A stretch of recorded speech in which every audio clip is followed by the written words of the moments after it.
If I had to guess, I would say that Chinese girls adopted by white families are not likely to be accepted by Chinese culture.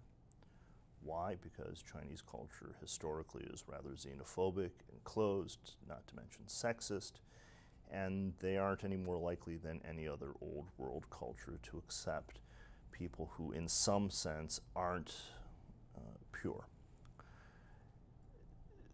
So it's ironic. The Chinese have a view of what Chinese culture is, and they are the only ones who can determine who passes the test. And white families who attempt to give their adopted daughters some sort of Chinese background, to some extent, accept that idea, that there is something, you can buy it. It's Chinese culture, right? You can give it to someone. Well, there isn't any such thing. Chinese culture is changing. The Taiwan that my parents left when they were just kids is nothing like what exists now. It vanished a long time ago because they left a third world country that was struggling. The Shanghai that my parents knew as a kid is nothing like the bustling Shanghai that they've gone to as tourists now.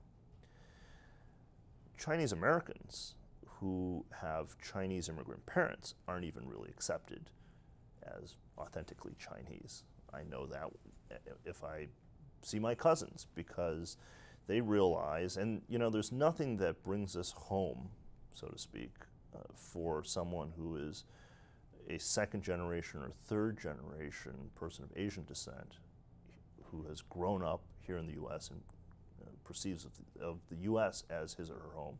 Nothing brings it home quite as much as taking a trip back to Asia, because you realize, gee, that's funny. I look like people here.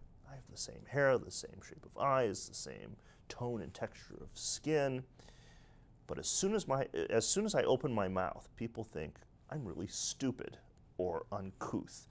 Or as soon as I walk down the street, they immediately know there's something wrong with me. Or if they're attentive, even if I'm standing still and I don't talk, they can tell.